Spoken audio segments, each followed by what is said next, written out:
The more gold moves up, it actually tells us we're getting, I think, closer to an economic reset, a financial reset.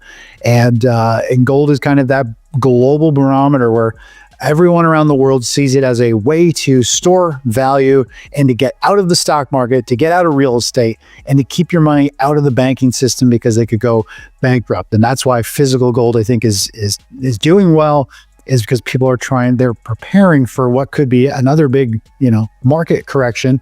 And there's a lot going on with big money or big gold, physical gold moving to the States. I think that's got people rattled as well. So I like gold.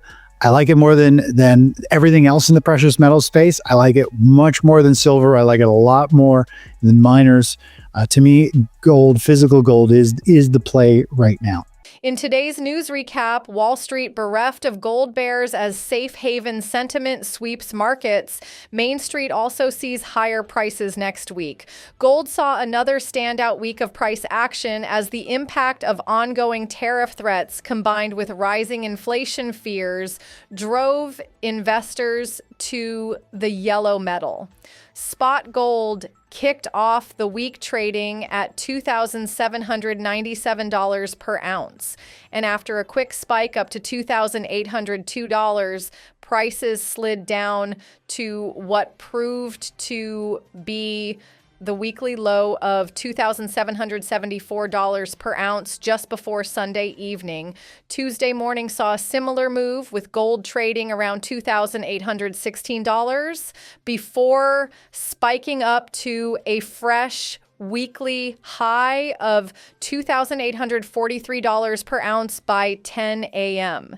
This time, the yellow metal also made a sustained move higher during the Asian and European sessions.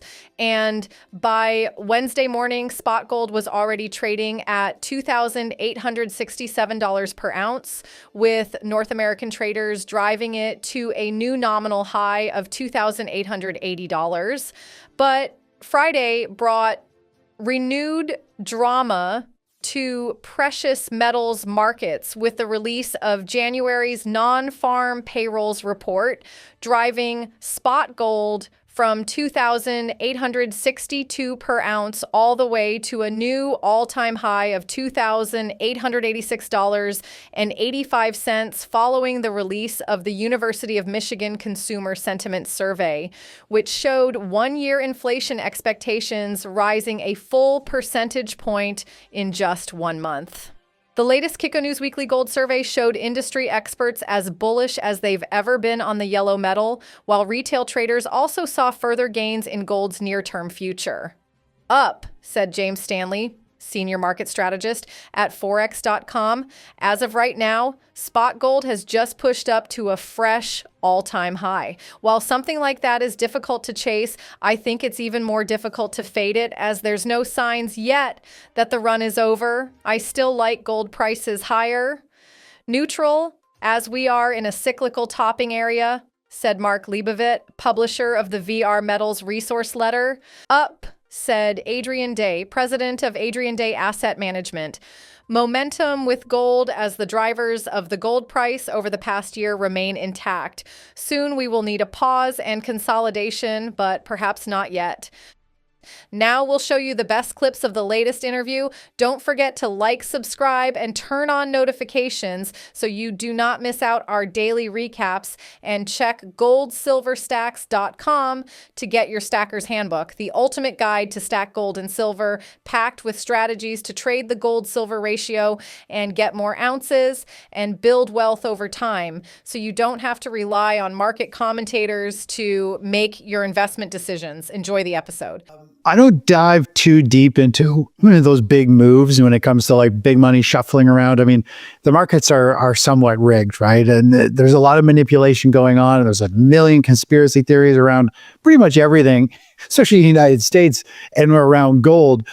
So I don't know how to gauge it. I try not to go too deep because it's a dark rabbit hole and it can consume you. All I know is it seems kind of fishy. And I think it means something's coming down the line that we don't know, whether it's tariffs or something to do with gold or currency, or I don't know, but it has I think it's all we need to know is it's a warning sign that there's something going on. The U.S. wants gold, physical gold in their country. And to me, it's a warning sign, meaning something's up and you've got to own gold. So I'm not sure how to really look at it other than people want their physical gold and because they believe something, they don't trust it where it is now, or they want it in their hands. I'm saying that the US has called a ton of gold from the UK reserves, like London or something. And they're like, and London's like completely empty. They can't even get delivery of gold. So, I mean, I don't know the fine details. I don't dive too deep into it, but I've heard a lot of people talk about it. And it seems to be a big thing. So I think it's the United States themselves bringing physical gold over to store it. So I don't know what it's about. All I know is there's a lot of physical gold shuffling around and countries are loading up on it, not so much the individuals, as you said. And so I think that just goes to show if leaders in countries are starting to stockpile it and reshuffle it around so it's on their own ground, that is a sign that I think they see chaos coming. And I mean, the perfect example for the power of precious metals is a few years ago, we had the internet go down in Canada. There was only like a handful, like 5 internet providers, and Rogers, the biggest one, pretty much powers almost everywhere in Canada. It went down, and I had to go in town to find internet so I could do a morning report for my subscribers. And you couldn't do anything because the internet was down. And a guy came up to me, he goes, "Chris, you wouldn't believe it." He goes, "I just filled my car up with gas with 2 silver rounds."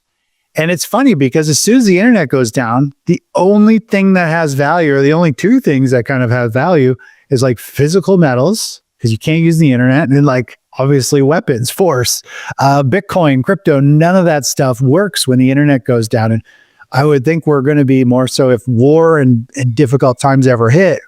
I mean, the internet's probably going to have problems. We're going to have like power outages. We're going to see all kinds of, who knows, EMPs, electronic magnetic pulses, all of these things. So physical metal is such like the old barbaric way of storing value. Like all I think is like horses and castles, right? But it really is the ultimate thing when push comes to shove.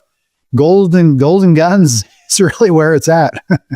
In today's news recap, central banks' insatiable appetite for gold is firmly entrenched. Central banks have started the new year exactly as they ended 2024 by increasing their gold reserves. Krishan Gopal, senior analyst for EMEA at the World Gold Council, was active on social media Friday, documenting central banks' gold purchases last month. The day began early when Gopal noted that China once again increased its gold reserves in January, buying 5 tons of the precious metal.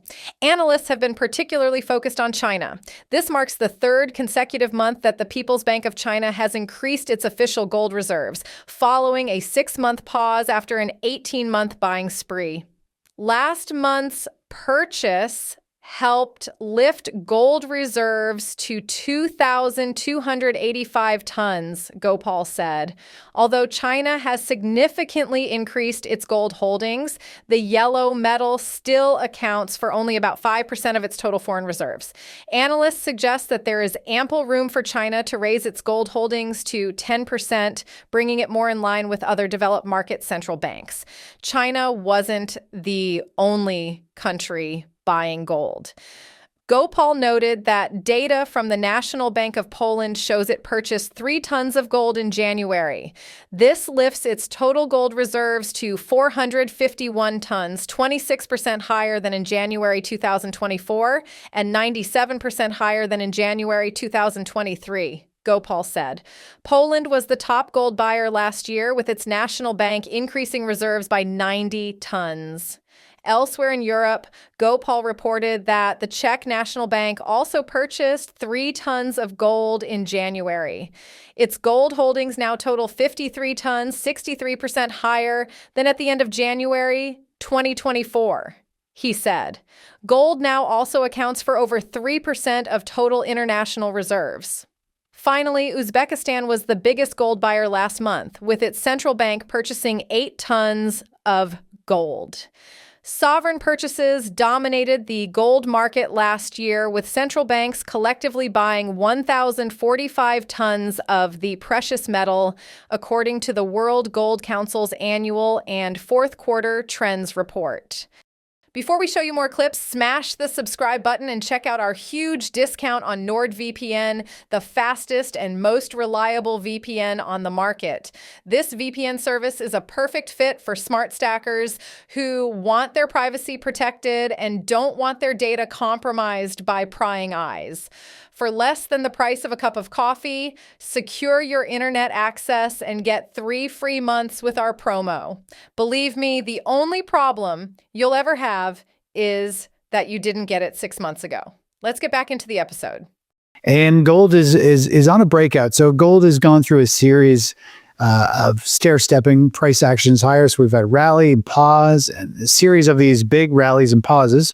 And now we're starting at the next rally phase. And just based on the momentum here, and if we use Fibonacci extension, which is one of my favorite technical tools, we can get a gauge of how strong this upward momentum is, where price should pause, where it should hit the next key target. And so we can figure that out by understanding how strong this last rally was, the strength of the pullback that we saw back in November. And then we can project that forward to where we think that price or where price is now. And so more or less, there's 2 key levels when we look at gold and using Fibonacci extension. And the first one here is a 618, meaning 61% of this rally that we saw previously is going to be the first area where it starts to chop around and struggle a little bit. It hit that price level 2 days, had some big pullbacks from that level. Now it's kind of broken above it. It came back down and tested this level. And that is a good sign. When something shows a little hiccup on the chart at the 618, we almost always go up and hit the 1 level, which is a 100% measured move, meaning the strength of the first rally will be the same percentage-wise or same move on the second rally. And so that is where we're headed. And that brings us to about 3,050 for gold. And so we still have some pretty good upside potential from where we are. That is about a 5.5–6% move. And gold to me is kind of the ultimate play at this point when we're in a late stage of a stock market where I think the stock market and the economy getting very close to a top. This is when we see gold come to life. And gold has been rallying and leading the way for the past year or so, just kind of flying higher. If we take a look at the silver over the last couple of years here from 2023 on, it's had a really nice move. As you mentioned, yeah, it's similar. It's had a series of kind of rallies and pauses. We've had a rally up, a big pause, another rally. We're kind of in a big pause. Now, silver is a lot more volatile. It's a noisier, it's an uglier chart. It works well when you're on the right side and it takes off, but it's a chart that will shake you up. If you're a short-term trader trying to get in and out of precious metals, silver make you pull your arrow, but it does perform exceptionally well. Gold typically kind of leads the way. And then we'll see silver kind of kick in usually a little bit later. Now, when we zoom out, obviously on silver long term, it's nowhere near the highs that we've seen in the past. It has definitely turned a corner. It was out of favor for a very long time. And really 2020 is when it kind of came to life. It's carved out a bottom and it's building a launch pad to go higher. I think we could see silver go back up to about 35, maybe even like 37 and a half, somewhere in there potentially over the next month or so. But overall, it is a real volatile one. I think the safer play is gold, simply because I do think we're going to eventually get into a market reset, a financial reset. And I do think we'll see precious metals get into a little bit of selling, and gold will hold up way better than silver. So I think from an investor standpoint, gold is the play to be in. It has upside. It's going to hold its value a lot better. And then if and when, which I think it's more so when we have a market financial reset, then everything's going to reprice a bit. Silver is very volatile, so it will actually correct severely. It could be 30, 40, 50, 60%, like it did in 2008. And then you've already, gold will hold its value a lot better, but then you can invest in silver and accumulate and start stacking it at a really good rate. So to me, with what's going on in the world, I think gold's going to hold up the best, has more upside and a lot less downside. And silver becomes the investment later when it's more or less feels like it's on sale at a sharp discount. What do you think of Chris' take? Chris Vermeulen believes gold is a better bet than silver right now, especially with the possibility of a financial reset on the horizon. Do you agree with his outlook, or do you think silver might outperform gold in the long run? Will the gold-silver ratio go even higher? Let us know which metal you're currently stacking and why in the comments below. It's always great to hear different perspectives. Let's see how this all plays out in the coming months. Now watch this video right here because you'll love it, and I'll see you on the other side.